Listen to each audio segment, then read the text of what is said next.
Bom dia a todos.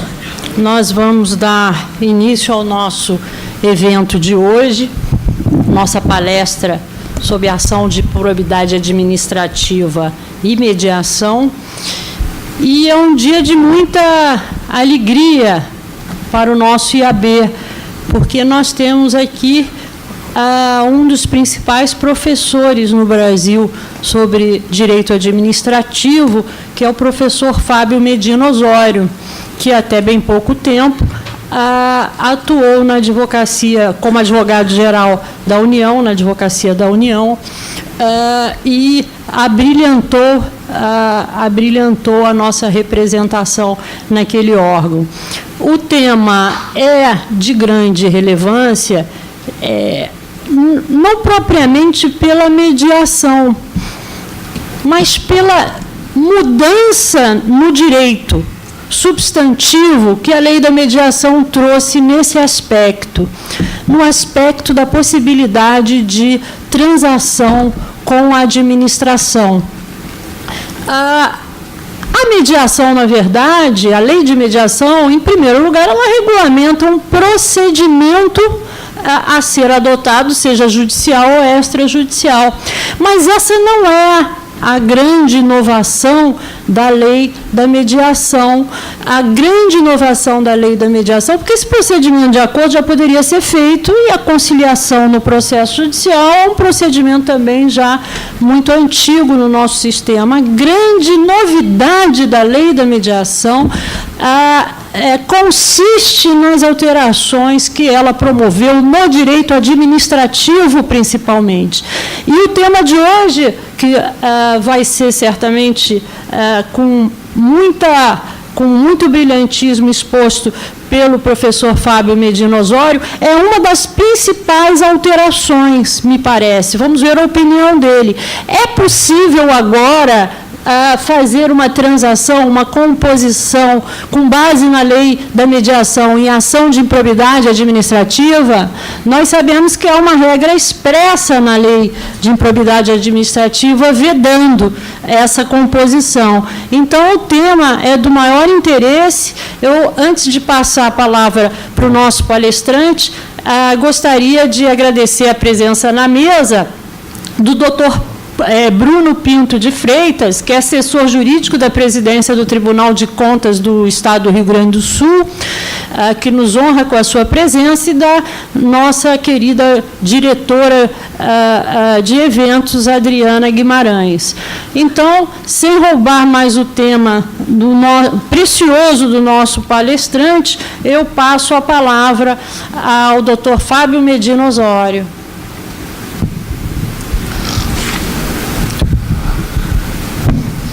Bom dia a todos, uma honra estar aqui no IAB.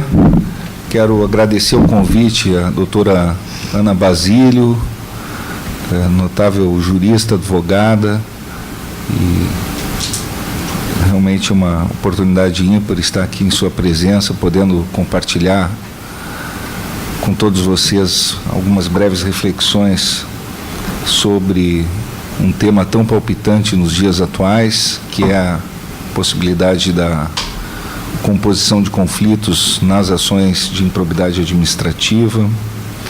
Também cumprimentar os demais componentes desta mesa, a doutora Adriana, doutor Bruno, cumprimentar os que nos assistem aqui pela internet, e destacar efetivamente que o tema do direito consensual, que caminha para e passo ao lado do direito sancionador, é hoje um dos grandes desafios dos juristas contemporâneos, porque, especialmente no espectro do ciclo punitivo,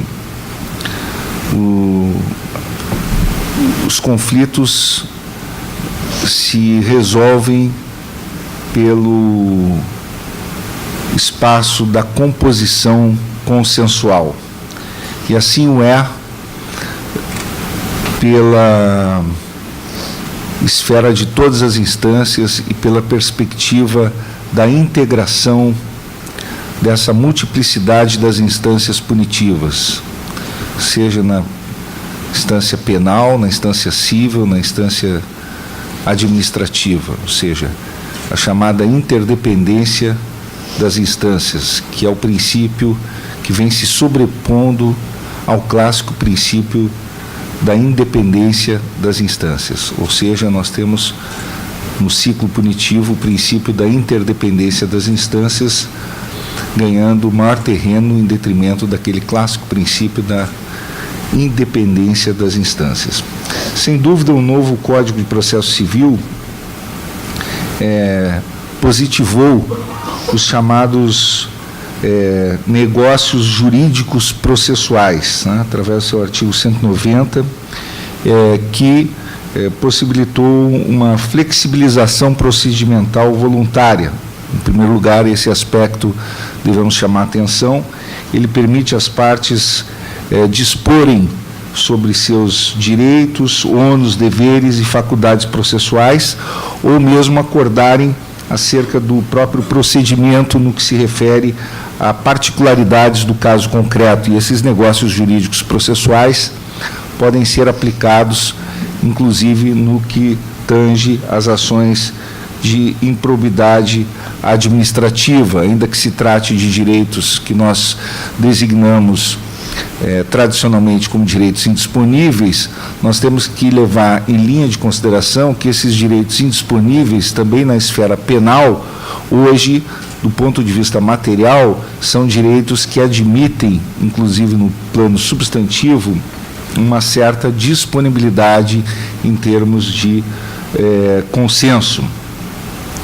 Portanto, quando nós tratamos da ideia de que a possibilidade da convenção processual só recai quando o objeto do processo, o direito material a ser debatido, seja autocomponível, ou seja, renunciável, reconhecível, transacionável, nós temos que considerar que aqueles direitos que eram tradicionalmente considerados irrenunciáveis no plano do direito material, já não mais o são dentro de uma esfera de ciclo punitivo em que esses direitos materiais devem ser avaliados em conjunto. Os bens jurídicos, no plano da interdependência das instâncias, um prisma unitário do direito punitivo, têm que ser considerados em conjunto. Quando no direito penal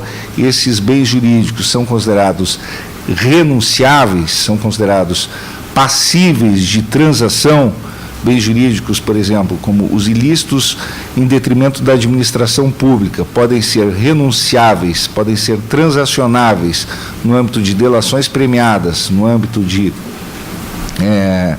acordos na esfera criminal, eles também podem ser renunciáveis no campo de acordos de leniência na Lei 12.846 de 2013 e também podem ser no âmbito da Lei 8.429 de 1992. Assim, nós enxergamos isso do ponto de vista do direito material.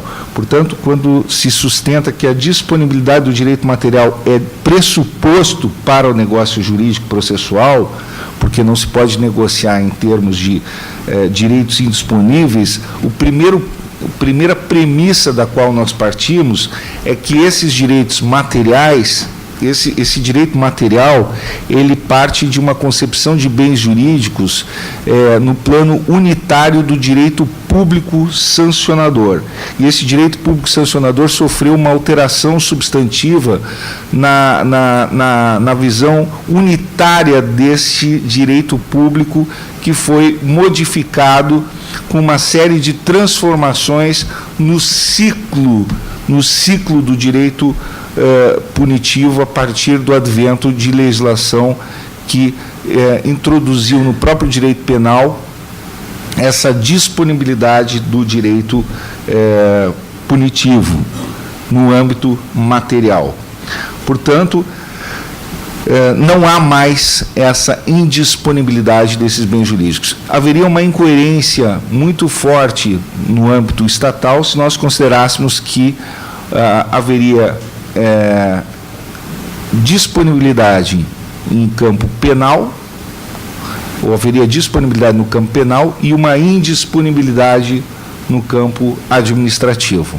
Então, esse requisito da coerência em termos de pretensão punitiva do Estado é absolutamente necessário. Isso nós já sustentamos, inclusive, por escrito. Portanto, quando se admite que há a possibilidade de transação no âmbito penal, é necessário que se admita também que esse mesmo bem jurídico pode ser transacionado em outras esferas. E aí entra também em cena a possibilidade dos negócios jurídicos processuais no âmbito do processo civil. E aparece a mediação como um processo voluntário que se oferece como uma oportunidade para aqueles que vivenciam um conflito aqui. No caso, as partes que estão presentes no âmbito do processo civil, para solucionar aquelas controvérsias.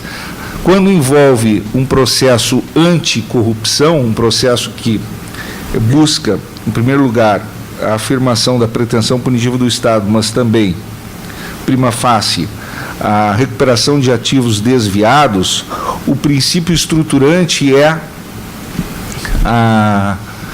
principalmente a busca desses recursos que foram dilapidados, que foram desviados. Então, o princípio fundamental nas ações anticorrupção é a recuperação dos ativos. Isso é que tem norteado as ações anticorrupção, de acordo com recomendações até mesmo de tratados internacionais e da própria Convenção da ONU. Daí a importância dos acordos. Os acordos que norteiam as ações anticorrupção, justamente eles partem desse princípio. Por quê? Porque uma ação judicial que demore muitos anos ou que traga custos à máquina pública, à máquina judiciária, sem efetividade, sem trazer de volta para o Estado, para a sociedade, aqueles recursos que foram desviados, é uma ação ineficaz, é uma ação que traz mais custos para o Estado. Então, o princípio estruturante, o princípio básico que norteia as ações anticorrupção é o princípio que visa a recuperação dos ativos desviados. Então, o acordo que traz o retorno para a sociedade daqueles recursos que foram desviados por atitudes que implicaram corrupção é a ação que se torna mais efetiva e compatível com o interesse público primário da sociedade. Por isso mesmo, os acordos, o consenso, ele é privilegiado em detrimento do conflito, o consenso e a cooperação com as autoridades públicas. Então, os acordos de leniência, as delações premiadas, a mediação se tornam instrumentos de combate à corrupção e de persecução da delinquência organizada como fórmulas mais eficazes para atingir esse princípio estruturante das grandes ações anticorrupção. Por isso, a mediação ela é uma oportunidade para tornar mais eficaz a ação anticorrupção estatal de um modo geral. De um certo modo, nós podemos dizer também que esse princípio de recuperação dos ativos, ele é, portanto, uma ação que não é prima facie punitiva, é uma ação reparadora. É uma ação reparadora. Ela não tem caráter sancionatório estrito sensu. As sanções vêm num segundo plano. O primeiro remédio que se busca é a reparação do dano, é a reparação integral do dano. A sociedade foi atingida, foi prejudicada e se busca, então, a reparação integral do dano. O conceito de reparação integral do dano é o primeiro remédio que se busca para mitigar o prejuízo sofrido pela sociedade. O segundo é a sanção. E a sanção é uma dosimetria que se pode, portanto, flexibilizar ou negociar em cima do remédio mais necessário ou mais urgente, que é a reparação integral desse dano que sofrido pela sociedade, que foi todo aquele prejuízo, quer dizer, a busca desses ativos que foram desviados, que foram, digamos assim, o prejuízo sofrido pela sociedade. Por que se chega à conclusão que é tão necessário buscar a reparação desse prejuízo? Porque se sabe que a corrupção, ela causa desvios muito difíceis de serem recuperados, prejuízos que alcançam e atingem políticas públicas lá na ponta, que afetam a saúde, a educação, afetam segurança pública, afetam as mais diversas áreas estratégicas e sensíveis para toda a sociedade. Por isso, a primeira urgência é justamente essa. Mas a segunda urgência é a aplicação de sanções. A diferença entre simplesmente o caráter reparatório, a natureza de buscar o retorno ao status quo e depois a imposição de penalidades. Quais seriam as penalidades? As penalidades justamente consistem em diversas esferas, seja a prisão, seja a proibição de empresas contratarem com o poder público, seja até mesmo a dissolução de uma empresa, seja a imposição de multas, mas elas têm, por incrível que pareça, um caráter secundário, porque é tão difícil recuperar na integralidade todos os recursos que são desviados. Tal a dificuldade de recuperar que os acordos são necessários para buscar o rastreamento desses ativos todos que são surrupiados dos cofres públicos. Então, os acordos passam a ser necessários. Daí, se irradiou essa cultura da cooperação.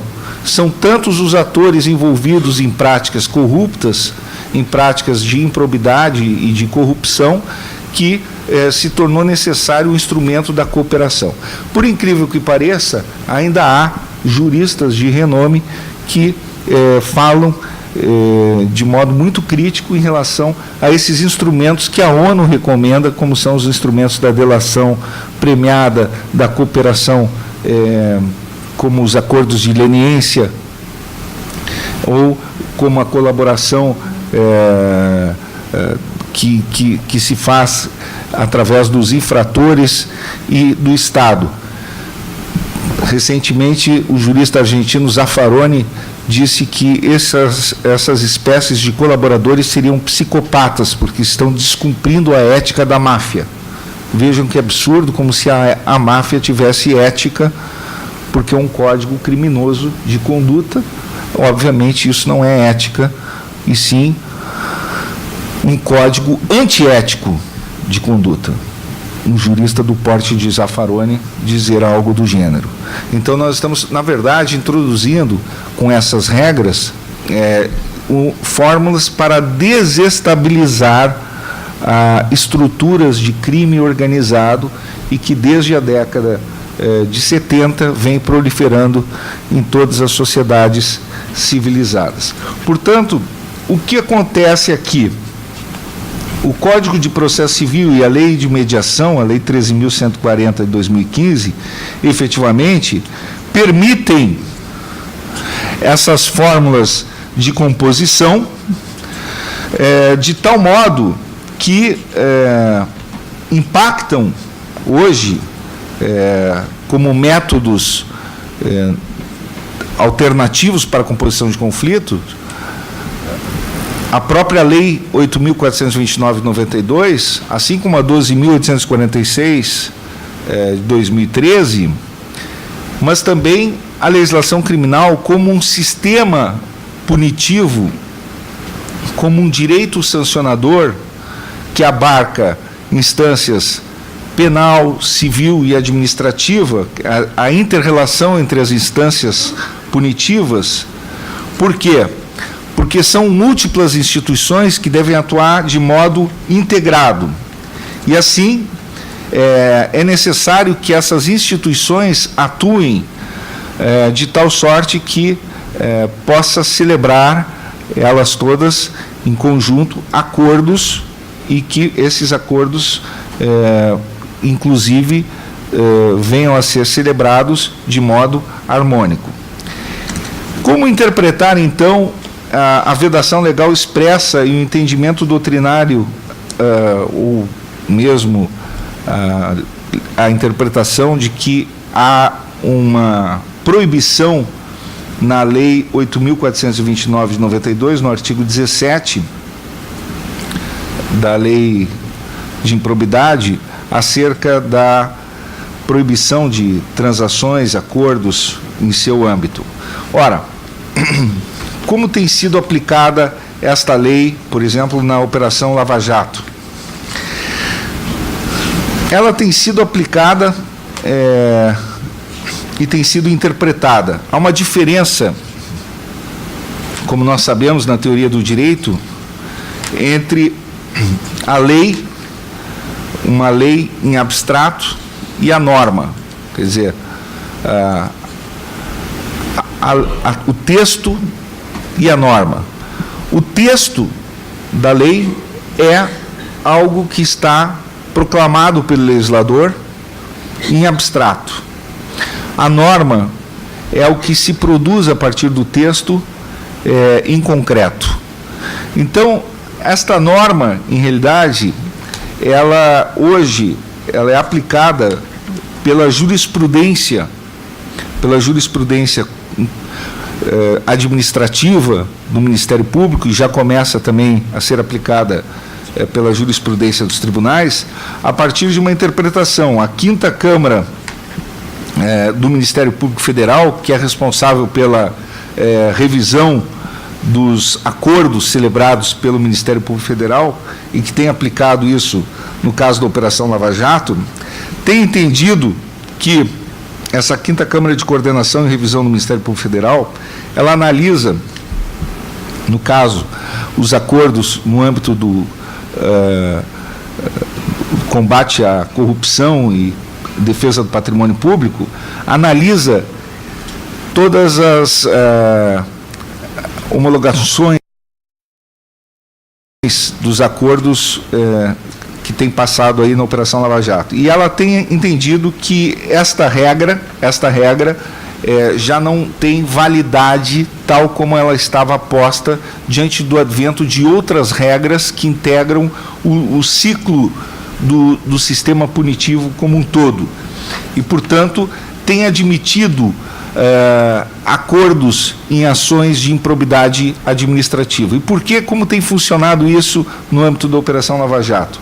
Tem funcionado da seguinte forma: quando se celebra lá um acordo de leniência, quando se celebra uma delação premiada na esfera criminal, normalmente a empresa, o executivo e a empresa quer também celebrar um acordo de leniência para, eventualmente, conseguir a isenção relativamente à futura responsabilização da pessoa jurídica. E nesse acordo de leniência, ela também quer a isenção de uma possível ação de improbidade administrativa, seja pela Advocacia Geral da União, seja pelo Ministério Público Federal. Então, tudo isso se dá através de um acordo unitário. Portanto, de nada adianta a pessoa celebrar uma delação premiada, a sua empresa depois vir a responder por uma ação de improbidade se ela fechar um acordo de leniência e adquirir ali uma isenção de responsabilidade por aquele acordo de leniência, mas vir a responder por uma ação de improbidade frente ao próprio Ministério Público Federal, recaindo sobre si as mesmas consequências jurídicas, ou até piores, mesmo tendo a isenção pelo acordo de leniência, ou seja, todas aquelas sanções pesadas da Lei 8.429 de 1992. Então, começou aí a celebração de acordos envolvendo a isenção de responsabilidade pela ação de improbidade. E se consagrou uma prática interessante, se contemplou que haveria a isenção de sanções da lei de improbidade, apenas avalizando o caráter declaratório da improbidade neste acordo. Então, haveria uma declaração de improbidade e com isenção das sanções. E isso tem agora sido homologado também pela 5ª Câmara do Ministério Público Federal. Também já houve, em acordos firmados na Lava Jato, dosimetria de sanções, ou seja, a 5ª Câmara, quero ler aqui uma posição favorável da 5ª Câmara do Ministério Público Federal em relação à homologação de acordos de improbidade administrativa. Admite-se a celebração de acordos pelo Ministério Público Federal no âmbito da improbidade administrativa que envolve a atenuação das sanções da Lei 8.429/92, ou mesmo sua não aplicação, a fim de dar congruência ao microsistema de combate à corrupção e de defesa do patrimônio público e da probidade administrativa. Sistema esse que já contempla a possibilidade de realização de acordos de delação ou de colaboração premiada no âmbito criminal.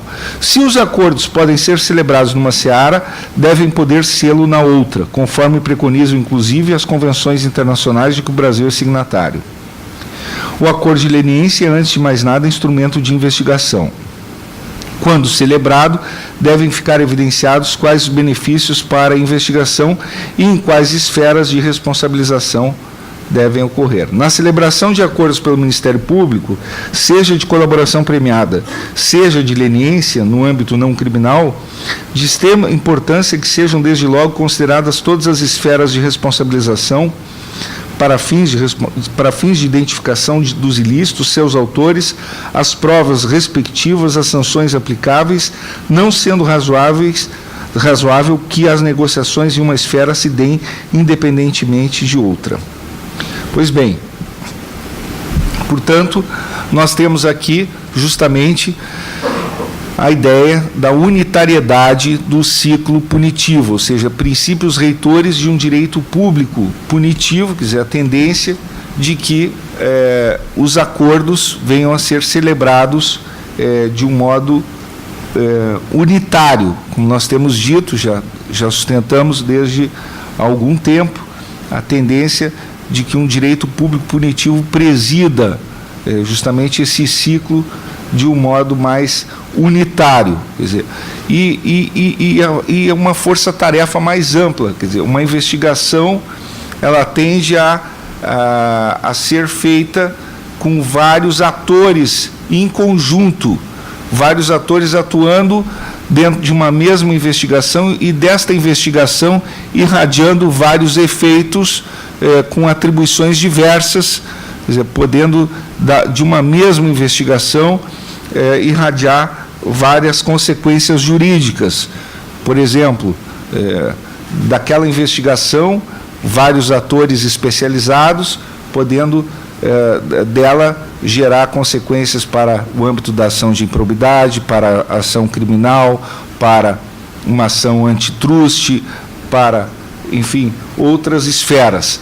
Então, a investigação ter atores altamente especializados em seu âmbito, uma força-tarefa especializada com atores especializados de diversos campos e com interdisciplinariedade, com transdisciplinariedade e talvez até com várias instituições envolvidas. Quer dizer, o esfacelamento de uma investigação, ele certamente não é um caminho saudável, não é um caminho interessante. Por quê? Porque o esfacelamento ele acaba suscitando justamente, quer dizer, que instituições possam se chocar, possam atuar de modo contraditório. E não é sempre recomendável que o Estado atue de modo contraditório. E por que não? Porque, como nós escrevemos agora recentemente num livro organizado pelo ministro Mauro Campbell, do Superior Tribunal de Justiça, que, aliás, convidamos a todos para que compareçam ao lançamento dia 9 de novembro no Superior Tribunal de Justiça, num artigo em que nós contribuímos com esse livro, o livro chama-se Improbidade Administrativa, escrevemos um artigo chamado Inter-relação das Instâncias. Quer dizer, às vezes uma decisão proferida numa instância, ela pode ter um efeito danoso em outra instância. Ela pode ter um efeito, inclusive, de ensejar uma consequência jurídica perniciosa sobre outra instância. Então, é justamente a necessidade de haver uma coerência estatal, justamente no nascedouro da própria investigação como um todo, para que haja uma racionalidade acusatória já investigativa e de atuação do próprio Estado relativamente ao ilícito visto por um prisma unitário, que é importante. Quer dizer, se o Estado arquiva aquele ilícito numa instância, por um certo fundamento jurídico, como ele poderá atuar sobre aquele mesmo ilícito por um fundamento contraditório numa outra instância? Por isso mesmo é muito importante que haja essa coerência estatal à luz do princípio da boa-fé objetiva que deve nortear os atos do Estado frente aos acusados de um modo geral, frente aos investigados, aos administrados e aos jurisdicionados. Daí a importância, justamente, de nós preservarmos essa perspectiva de que, havendo um acordo, uma delação premiada e havendo um acordo na esfera criminal, evidentemente que não se pode ter o influxo da obrigatoriedade da ação de improbidade se esta obrigatoriedade já não vige mais o princípio da obrigatoriedade da ação penal. Se esse é um princípio que antes vigorava o princípio da obrigatoriedade da ação penal e da indisponibilidade da ação penal, que era um princípio clássico do direito penal, e da própria irrenunciabilidade do bem jurídico em tela, no caso do direito material, que nós tratávamos no plano do direito penal, e se isso se transformou no âmbito do direito material penal, é evidente que também houve uma repercussão no âmbito do direito material do campo do direito administrativo, porque o bem jurídico é um só. O bem jurídico aqui, ele tem que ser visto no plano unitário do direito sancionador unitariamente visto. Por quê? Porque, como nós escrevemos já em 1999, o direito punitivo, ele digamos assim, não há uma diferença ontológica entre o direito administrativo sancionador e o direito penal. Não há essa diferença ontológica. O que há é um bem jurídico que recebe um tratamento distinto por uma opção de livre conformação legislativa do ilícito, que pode haver uma opção dessa livre conformação legislativa do ilícito pelo direito penal ou pelo direito administrativo sancionador, consoante for a evolução, digamos, pelo princípio democrático. Quer dizer, o legislador faz essa opção. Isso desde o século XIX vem ficando muito claro como se faz essa opção. Então, por esta evolução, nós chegamos aqui hoje nesse cenário em que evoluímos e chegamos a um estágio em que há uma disponibilidade cada vez maior dos bens jurídicos pela possibilidade da transação, da mediação e dos acordos, e pelo aumento desse pragmatismo sob a influência do direito anglo-saxão em nosso sistema. Por quê? Porque não aguentamos mais resolver todos os conflitos na base da litigiosidade. Temos aí praticamente 100 milhões de processos no Poder Judiciário, tá certo? E o Poder Judiciário é um poder extremamente congestionado, sufocado, com enormes dificuldades para resolver os grandes problemas do país. Então, se o Poder Judiciário tem enormes dificuldades, quando nós chegamos nos grandes assuntos do país, nos grandes desafios que nós temos pela frente, e é o caso do combate à corrupção, é evidente que também aqui, se antes nós começamos esse grande desafio de compor os conflitos, né, nós começamos pensando que, bom, lá pela Lei 9.099, na lei das pequenas causas, não, vamos começar resolvendo os conflitos pela lei dos juizados das pequenas causas. Será por aí que nós vamos começar a compor, né, na área criminal os conflitos pelo consenso, pelo consenso nas pequenas causas criminais. Não, nós migramos para o consenso nas grandes causas criminais, e migramos rapidamente. Foi em 99 que nós editamos a lei das transações, lei do consenso nas pequenas causas criminais, porque as grandes causas criminais jamais pensaríamos em consenso, jamais pensaríamos em transações, em acordos. Ou seja, o direito penal era o direito penal da obrigatoriedade da ação penal, direito penal da impositividade, tem que ir até o fim nas grandes causas criminais. E nas pequenas causas criminais, sim, poderia fazer o consenso, poderia fazer os acordos. Hoje, ao contrário. Ao contrário, nós temos, assim, acordo em todas as grandes causas criminais, uma disponibilidade enorme, e precisamos da cooperação, precisamos da celeridade. As pessoas têm que cooperar com a justiça, precisam cooperar. É óbvio que nós temos um grande desafio de tentar trazer para esse jogo regras que limitem a discricionariedade, que tragam alguma transparência para essa metodologia dos acordos, que tragam alguma segurança jurídica para tudo isso, que balizem o arbítrio, que tragam maior, enfim, previsibilidade para as regras do jogo. Tudo isso está ainda por definir, né?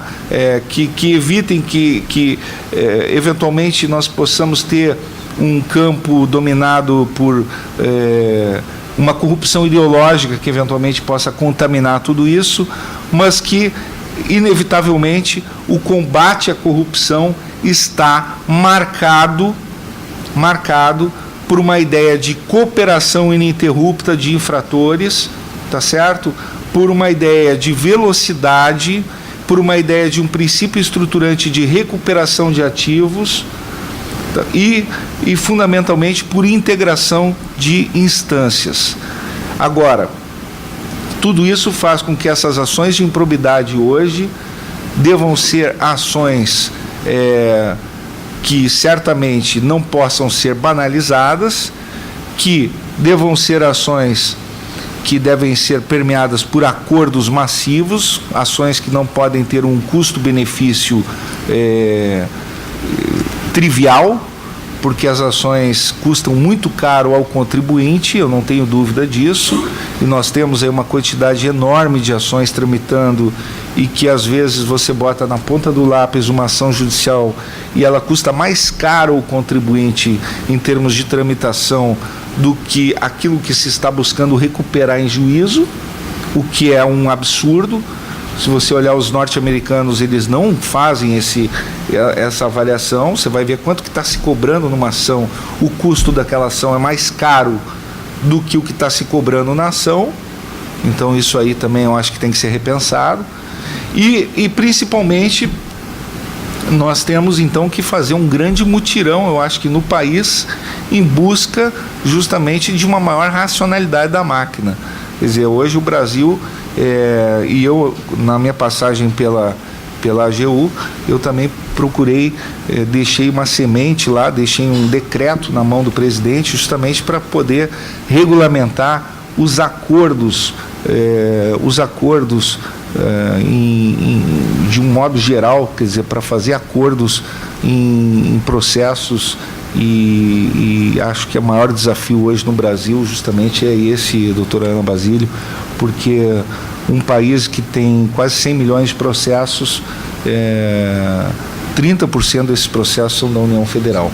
Então você imagina que o maior fator hoje de congestionamento nos processos, quando nós falamos aí da lei da mediação, que até hoje não foi regulamentada, essa lei de mediação ainda não foi regulamentada, deixamos um decreto aí pronto para ser regulamentada no âmbito do Poder Executivo Federal, mas assim, até hoje, 30% desses processos na União Federal são da União Federal, né? É o maior causador do congestionamento de processo no Brasil.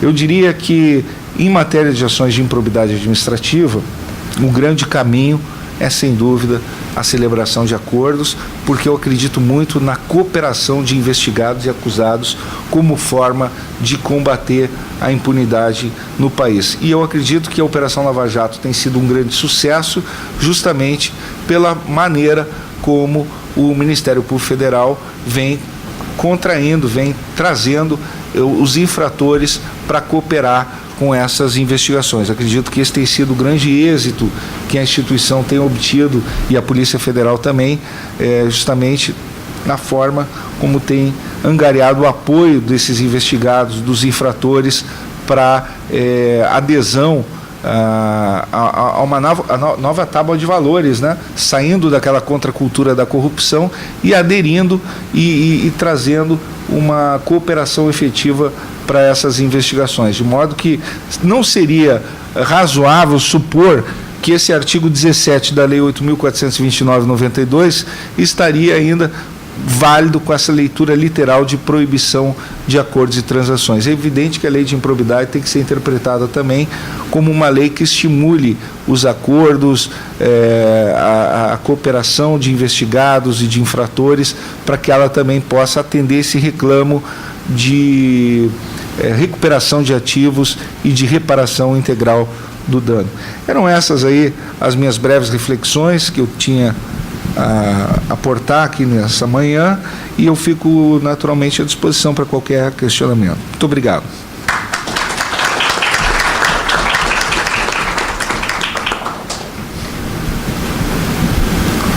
Professor Fábio Medina Osório, muito obrigada pela sua brilhante exposição.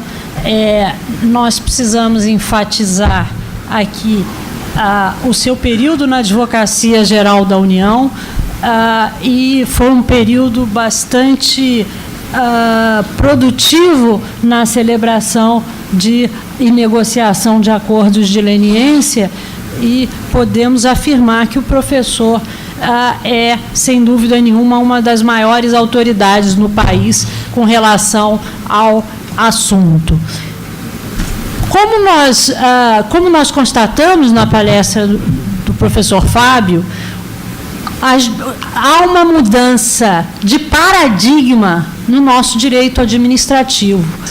Essa mudança de paradigma, ela vem no encalço de uma mudança de paradigma na esfera criminal, em que, como foi exposto brilhantemente pelo nosso conferencista, o direito criminal passou a admitir a transação diante da prática de grandes delitos. E, como consequência dessa mudança de paradigma, agora o direito administrativo precisa também alterar o paradigma com relação às regras sancionatórias e prever sempre, evidentemente, com base no princípio da eficiência da administração previsto na Constituição, que pode ser mais útil e mais econômico ao Estado uma celebração de um acordo, de uma composição através de mediação ou de conciliação no âmbito de uma ação de improbidade administrativa. É interessante lembrar que houve uma tentativa de revogação do parágrafo 1º do artigo 17 da Lei de Improbidade, que veda a celebração de composição nos seus âmbitos, que foi a medida provisória 407, me parece. Essa medida provisória expressamente revogava o dispositivo, mas ela também tinha por propósito, a medida provisória 703, perdão, e ela tinha por propósito alterar alguns dispositivos da lei anticorrupção, mas não foi convolada em lei e, portanto, ela perdeu a sua eficácia e, do ponto de vista material, o parágrafo 1º do artigo 17 da Lei de Improbidade ainda estaria em vigor. Mas, como expôs o nosso palestrante, me parece que é perfeitamente compatível com o ordenamento se sustentar que, com a edição da Lei da Mediação, que passou a vigorar a partir do dia 26 de dezembro de 2015, que contempla expressamente no parágrafo 4º do seu artigo 36 a possibilidade de conciliação no âmbito de ação de improbidade administrativa, que sim, é possível essa iniciativa. E há repercussões em várias áreas do direito dessa inovação. Uma delas é no próprio direito eleitoral, porque nós sabemos que a condenação em ação de improbidade administrativa, de acordo com a lei da ficha limpa, gera a inelegibilidade do condenado.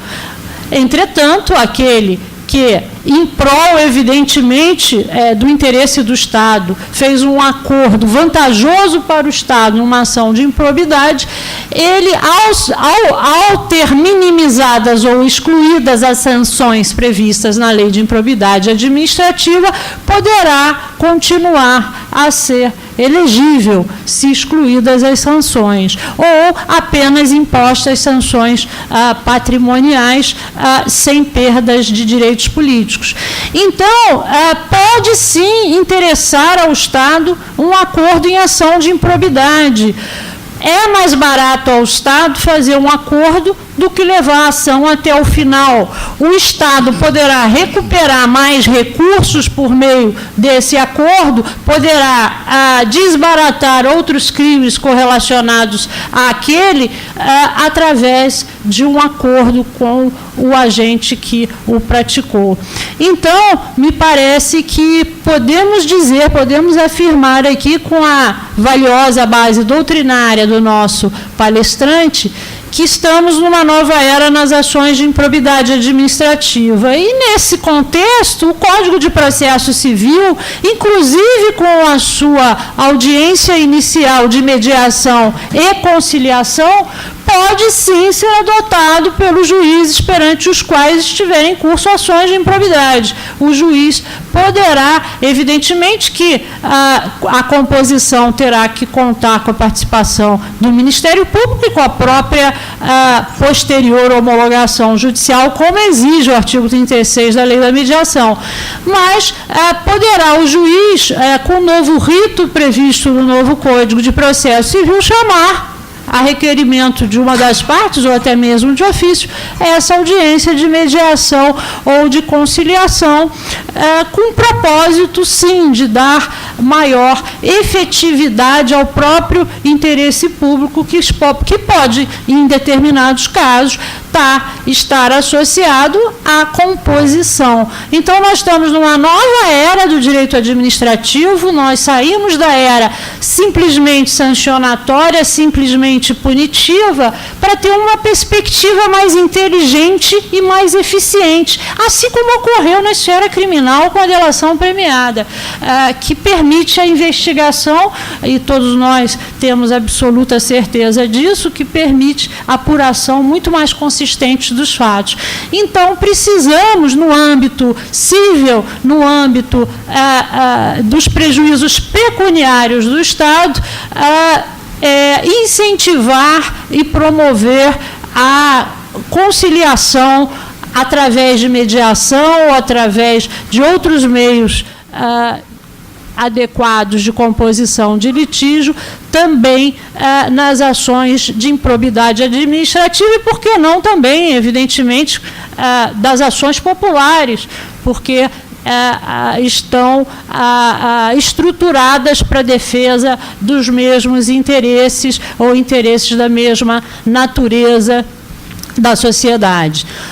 Essa é uma cultura que nós ainda não temos, e o propósito desse evento foi justamente trazer a debate esse tema e também clamar, como disse o nosso brilhante expositor, pela regulamentação da lei de arbitragem, que poderá explicitar, porque a administração e o Ministério Público, para atuarem, sentem uma necessidade maior de previsão legal, de regulamentação, até para o agente que celebrar o acordo não responder pessoalmente pelos seus autos. Ele está sujeito, evidentemente, ao Tribunal de Contas, à legalidade, à verificação da legalidade dos seus atos. Então, esses procedimentos, eles demandam, de fato, uma regulamentação precisa para dar segurança ao administrado e também ao agente que vai celebrar o acordo, celebrar a transação. Então, é muito importante que se levante a bandeira da regulamentação adequada da lei da mediação, que, volto a dizer, tem como a sua maior qualidade não regular um procedimento de acordo que, tecnicamente, nem precisava de procedimento para ser regulado. Tantos acordos se fizeram extrajudicialmente, obviamente, sem os procedimentos da lei de mediação. Mas a maior qualidade da lei da mediação é justamente permitir a administração se submeter, permitir e incentivar a administração a celebrar composições. E, na mesma linha, o nosso Código de Processo Civil, no seu artigo 3º, vem editando o mesmo princípio, o princípio de que a conciliação, a mediação e o acordo são mais eficientes e devem ser buscados como dever legal pelos advogados, pelo Ministério Público, pelos magistrados e pela própria administração. Como nós ainda temos tempo, eu gostaria de abrir à plateia e aos componentes da mesa a possibilidade de formular perguntas ao nosso palestrante. Temos candidatos a perguntas? Doutor, por favor, se o senhor puder se dirigir ao microfone. Bom dia, excelente palestra, professor. O senhor falou sobre o caráter unitário da pretensão punitiva, que acaba integrando as instâncias penal e civil. E em nossa atuação, nós temos visto casos em que há vamos supor, uma aplicação de multa por parte do Tribunal de Contas e, posteriormente, o ajuizamento de uma ação de improbidade, que pode resultar também numa aplicação de multa a essa mesma pessoa. E, se eventualmente existir um mercado regulado, pode haver também uma aplicação de uma penalidade de multa por parte do órgão regulador. Nós podemos pensar também num avanço em relação a esse caráter unitário, não só a integração das instâncias, mas uma integração entre os poderes, legislativo, executivo e judiciário?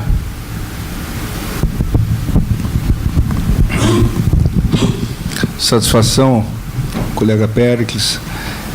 Em relação a essa aplicação de sanções por diversas instâncias, já é um tema um pouco diverso, né? Porque em relação às multas, enfim, aí pode envolver a questão da aplicação do princípio do non bis in idem, né? E aí tem que avaliar cada caso concreto para verificar se há ou não incidência desse princípio do non bis in idem a partir daquela tríplice identidade, né? O fato, sujeito e fundamento. Então, a perspectiva de valoração dessas instâncias pode ser um pouco diversa. O Tribunal de Contas, da agência, da ação de improbidade, da ação penal, enfim. Quando nós falamos da questão do acordo, ou da perspectiva do acordo, é por um ângulo distinto. Quer dizer, por quê? Porque quando você faz um acordo, eu olho pela a possibilidade de fazer um acordo, justamente para tentar resolver o assunto, né? Agora, recentemente, nós vimos, quer dizer, uma empresa foi acionada na justiça, fez um acordo com várias instituições, mas deixou de incluir uma no acordo, e acabou respondendo uma ação pelos mesmos fatos que ela já tinha celebrado acordo com várias, tá certo? Então, o que acontece?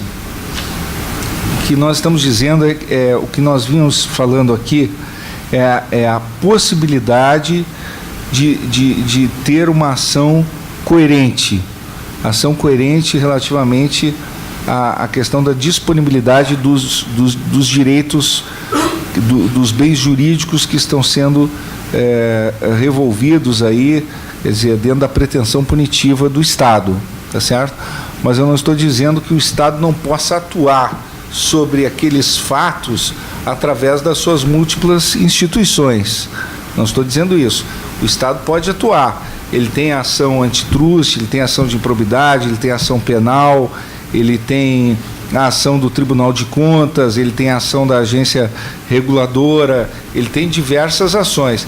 Inclusive, eu disse, o que o Estado não deveria fazer, o que o Estado não deveria incorrer em termos de atuação equivocada, é atuar de modo contraditório, porque ele acaba tendo um prejuízo, inclusive, porque a jurisprudência do Superior Tribunal de Justiça e do próprio Supremo Tribunal Federal já tem precedentes considerando que pode haver uma influência de uma decisão de uma instância sobre a outra. Em que termos?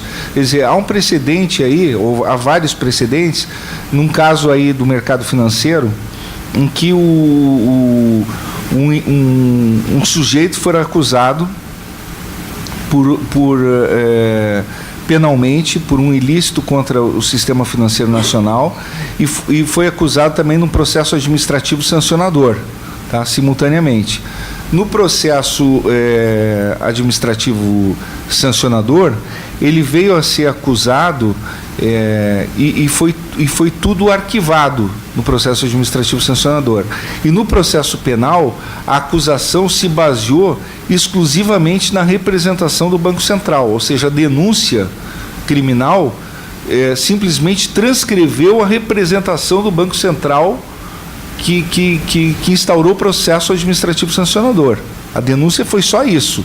Então, o que entendeu o Superior Tribunal de Justiça? Olha, se a denúncia criminal se baseou exclusivamente na representação que deu aso a processo administrativo sancionador que veio a ser arquivado, não houve na denúncia criminal nenhum ilícito residual, não houve na denúncia criminal nenhum ilícito que fosse diferente daquele que veio a ser arquivado na esfera administrativa sancionatória. Logo, quando houve o arquivamento do ilícito administrativo, não sobrou nada para a esfera criminal. E houve uma repercussão aí da decisão proferida na instância administrativa na esfera criminal. Então, quando nós falamos que há uma tendência de se considerar uma interdependência entre as instâncias, é justamente isso, porque precisa haver uma diferenciação dos ilícitos. E essa diferenciação, cada vez mais, ela se dá no plano da tipicidade em concreto e não da tipicidade em abstrato, ou seja, é necessário verificar se na descrição da conduta típica lá da esfera criminal e da descrição da conduta típica na esfera administrativa e a descrição da conduta típica lá no Tribunal de Contas ou lá na esfera da agência reguladora, há diferenças que justifiquem que prossiga um processo e não prossiga outro quando haja arquivamento numa instância e não em outra. E que possa subsistir um processo quando o outro sofra um arquivamento. Ou seja, caso a caso, vai se avaliar se há ou não uma interdependência das instâncias ou se incide alguma espécie de princípio de non bis in idem ou se há uma interferência de uma instância sobre a outra. Então, de modo algum, eu sustento que há uma automática incidência de non bis in idem ou que haja uma única instância aplicando todas essas sanções, ou seja, de que haja uma impossibilidade jurídica de que, pela aplicação da multa na esfera da ação de improbidade, o Tribunal de Contas não possa aplicar a sua multa, porque a decorrência da autonomia dessas instâncias é ligada ao princípio da separação de poderes. O que eu sustento é que a independência das instâncias não tem uma natureza tão absoluta como antes se proclamava na jurisprudência do Supremo, justamente porque ela tem sido mitigada a partir desses efeitos ligados a essa interdependência das instâncias, tá certo?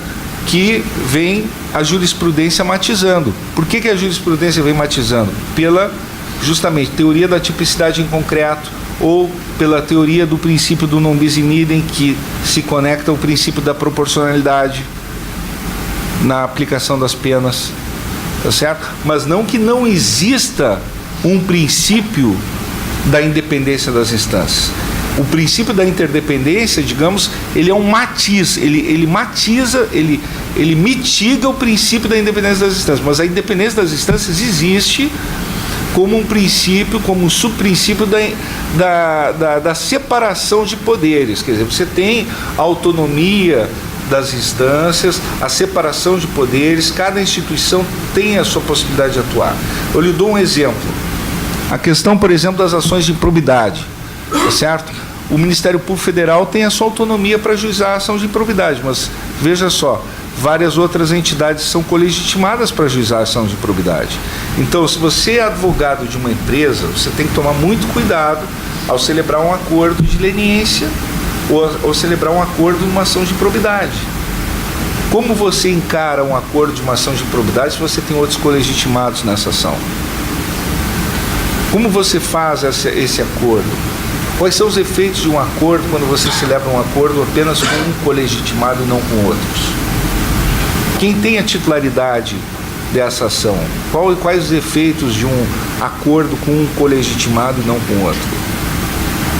Então, mesmo um acordo de leniência, quando você faz um acordo de leniência lá, em que uma empresa está sendo investigada num ilícito, o Ministério Público tem a titularidade privativa da ação penal. Isso facilita muito no âmbito da delação premiada. Mas ele chega no âmbito do acordo de leniência para a titularidade da ação anticorrupção. Na esfera administrativa também há uma espécie de titularidade privativa da Controladoria Geral da União, que é o Ministério da Transparência. Mas quando chega na ação de improbidade, para abrir mão da ação de improbidade, você já tem mais de um legitimado. No meu caso, por exemplo, na esfera federal, você tem a Advocacia Geral da União e você tem o Ministério Público Federal. Se a empresa negocia, por exemplo, um acordo apenas com o Ministério Público Federal e não coloca na mesa de negociação da Advocacia Geral da União, ela corre um sério risco. E pode ter outros colegitimados, pode ter empresa lesada também. Qual o efeito de negociar um acordo apenas com um colegitimado, com dois colegitimados e não com o terceiro? Então, isso envolve a questão de alguma autonomia processual e que tem a ver com alguma autonomia de pessoas jurídicas, autonomia dos lesados, e que, a meu ver, não remete a nenhum cerceamento ao celebrar alguma espécie de acordo, você não inviabiliza o exercício dessa autonomia.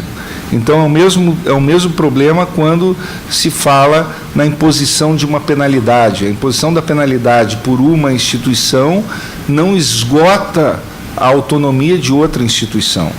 É evidente que em algumas situações pode incidir o princípio da proporcionalidade, o princípio da razoabilidade, pode incidir alguns princípios do direito punitivo. Cada caso concreto tem que ser avaliado com muita parcimônia, porque pode haver um exaurimento ali das sanções. E algumas sanções são idênticas, e aí pode haver uma prejudicialidade também da própria sanção, né? Como a proibição de contratar com o poder público, por exemplo.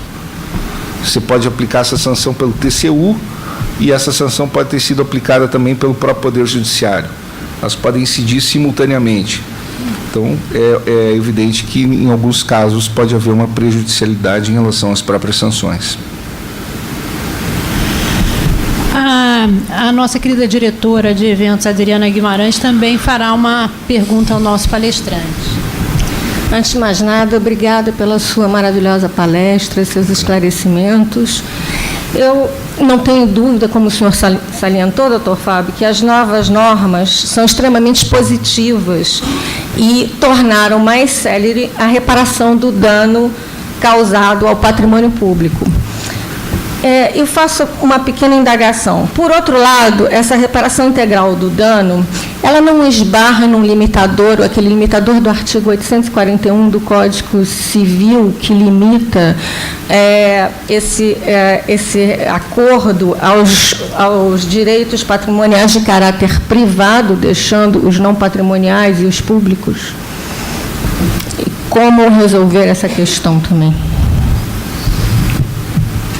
A senhora poderia ler esse 841? O 841, ele diz que só é possível a transação quando os direitos patrimoniais são de caráter privado. Deixa eu pegar aqui a íntegra dele. Eu tenho a impressão que esse artigo colide com a lei de mediação, que estabelece capítulos e mais capítulos. Títulos sobre os direitos patrimoniais, exatamente. Ele é bem simples, o artigo 841, só quanto aos direitos patrimoniais de caráter privado se permite a transação. E esse dispositivo aí está colidindo, né? Diretamente com a nova lei de mediação, sem dúvida. Já não tem mais sentido nenhum em relação ao que nós estamos... Sem dúvida. Talvez a melhor solução seja interpretar esse dispositivo no sentido de que alguns temas afetos ao direito civil, como, por exemplo, os temas que dizem respeito à personalidade, a direitos que não são passíveis de transação, poderia se interpretar, talvez, diante do sistema novo que admite tão amplamente a transação, que esse dispositivo ficaria restrito àquelas circunstâncias que... Na verdade, esse dispositivo, porque, na verdade, nós não estamos tratando esse dispositivo. Veja, o dispositivo que incide sobre a lei de improbidade, na verdade, em primeiro lugar, de acordo com a interpretação da 5ª Câmara do MPF, são os dispositivos do ciclo punitivo, né? Então, o primeiro ponto eu acho que é esse, né? Então, não é tanto matéria de direito civil que nós estamos tratando. A lei de improbidade não é matéria de direito civil. A natureza da lei de improbidade não é de direito civil. Então, eu sempre insisto muito, é importante, quando nós tratamos de um diploma jurídico, o primeiro ponto é justamente, desde 1999, nós escrevemos sobre a natureza jurídica da lei de improbidade, depois o STJ seguiu essa linha de raciocínio que nós trouxemos, que foi o conceito da sanção administrativa e o conceito da lei de improbidade, quer dizer, ela tem a natureza de direito administrativo sancionador, então a natureza de direito público encaixa no direito administrativo sancionador, que tem uma vertente aqui de direito processual. Por que direito processual? O direito administrativo, ele tem aquele cunho estatutário que regula a atividade da administração pública. Então, nós sempre percebemos a sanção administrativa como sendo a sanção aplicada pela administração pública. E o que nós mostramos? Que a sanção administrativa também pode ser aplicada pelo Poder Judiciário, porque tem um cunho de direito material. Então, no caso aqui, a sanção, a lei de improbidade é uma lei de direito administrativo.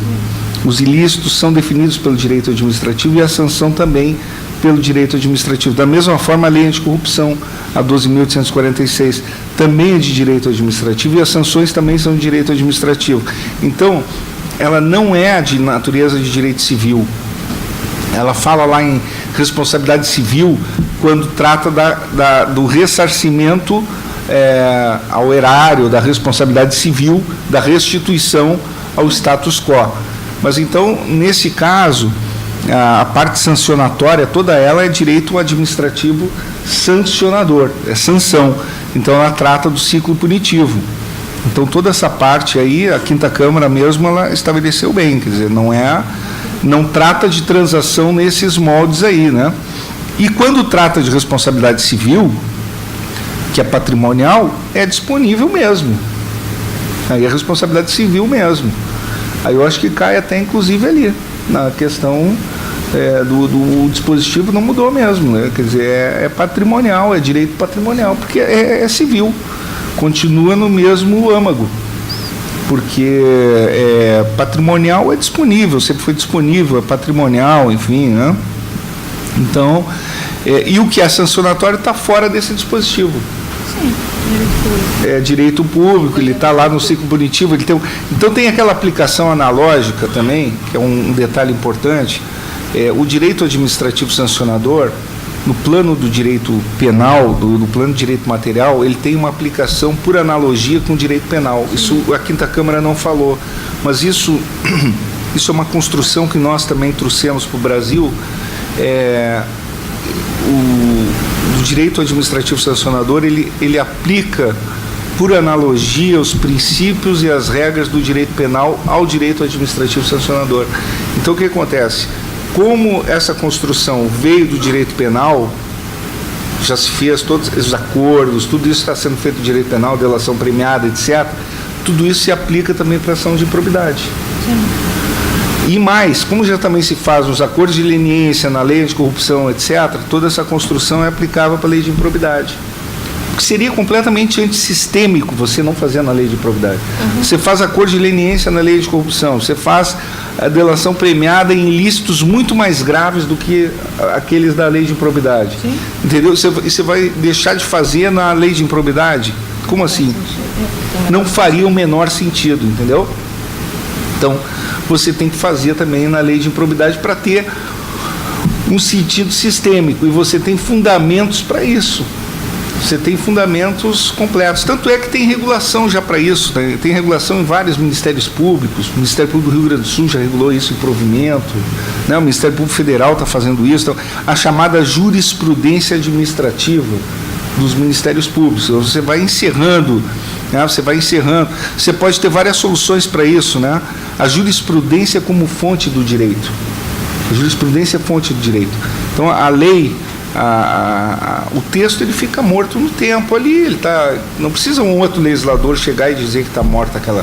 A lei ela ficou ali, não se admite transação, mas a jurisprudência moldou a lei. Você vai fazendo a dinâmica muito mais veloz, né? Então o próprio Ministério Público é quem constrói isso, é quem vem construindo isso, já construiu, quer dizer, e você pode fazer em acordos de leniência, em conjunto com a lei anticorrupção, em conjunto com delação premiada. Ou você pode fazer também, se não tem delação premiada, se não tem esfera criminal, você faz um termo de ajustamento de conduta no inquérito civil, ou você faz num acordo judicial no âmbito de um processo instaurado. Então você tem várias modalidades de instrumentos para fazer esse tipo de acordo. Então você pode fazer uma coisa conjunta, aí depende também da atribuição que tiver o promotor, como é que funciona isso aí, porque em cada procuradoria, ou promotoria, procurador da República, promotor, enfim, às vezes funciona de uma maneira distinta, tá certo? Por exemplo, quando eu fui do Ministério Público, eu recomendava muito assim, e a gente treina o pessoal do Ministério Público. Agora, por exemplo, em dezembro eu vou fazer a abertura do Congresso Estadual do Ministério Público de São Paulo, lá em Guarujá. Vamos lá para todos os membros do Ministério Público de São Paulo.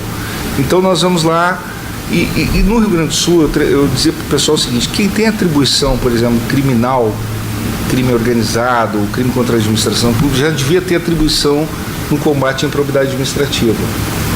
Isso foi uma tendência mas isso a gente dizia, isso lá em 1997, 98, entendeu? Por quê? Porque o sujeito já investiga um negócio e ele sai dali e faz as duas coisas. Mas às vezes tem promotoria separada, né? Às vezes tem um do patrimônio público, outro do crime organizado. Aí o do crime organizado vai lá, toca uma ação penal por crime contra a administração pública contra uma pessoa, e o do patrimônio público, pelos mesmos fatos, arquiva. Para o advogado é excelente. Né? Sim. O advogado é excelente, mas para o sujeito que está trabalhando, para o promotor, aquilo ali, para o Ministério Público, para a instituição, é péssimo. Né? Porque você tem trabalho redobrado. Sim.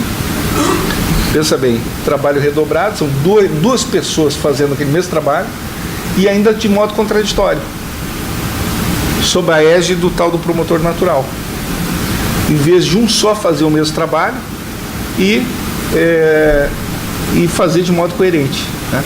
Então, esses grupos de força-tarefa, eles fazem de modo mais racional e mais coerente. Então, é isso que tem pautado a tendência, eu diria, é essa. E a tendência agora que eu vejo é uma tendência, repito, mais ampla ainda. É você criar agora as forças nacionais. As forças nacionais de grupos estratégicos, tá certo? E dali irradiar trabalhos mais estratégicos. Agora, para fazer acordo é melhor. Você vai lá e você faz um grupo organizado de trabalho e dali sai ação de improbidade, ação antitruste, ação coordenada. Dali sai vários trabalhos. Ao mesmo tempo, você, o advogado que tem uma boa solução para o cliente, entra naquela força-tarefa e de repente consegue uma solução global também. Consegue uma solução global, porque hoje o grande risco para uma empresa é você não ter a agenda de segurança jurídica. Sim.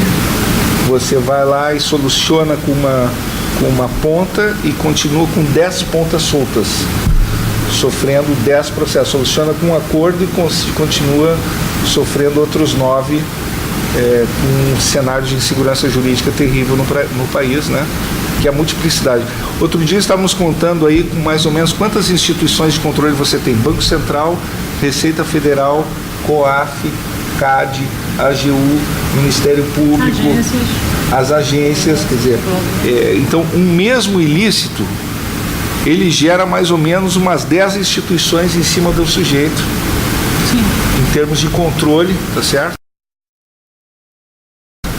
E de controle fragmentário, e nem sempre com critérios razoáveis, e muitas vezes de modo descoordenado. Sim. Então seria melhor que houvesse uma solução unitária para tudo isso, né? E que pelo menos a pessoa soubesse para onde vai o seu futuro, que ele pudesse ajustar com o Estado uma solução com segurança jurídica. Sem dúvida, sem dúvida. Bem, senhores, pelo adiantado da hora, nós vamos encerrar o nosso evento, mas antes disso, eu vou passar com os cumprimentos do nosso querido presidente Técio Lins e Silva, que por um problema, graças a Deus, leve de saúde, não pôde estar presente, mas eu vou passar o diploma pela realização dessa palestra ao nosso professor Fábio Medina Osório, com agradecimento e com a esperança de que muitos eventos faremos aqui com ele, que, sem dúvida nenhuma, abrilhantou o nosso Instituto com a sua presença. Doutor Fábio. Obrigado, querida. Muito obrigada a todos pela presença e boa tarde.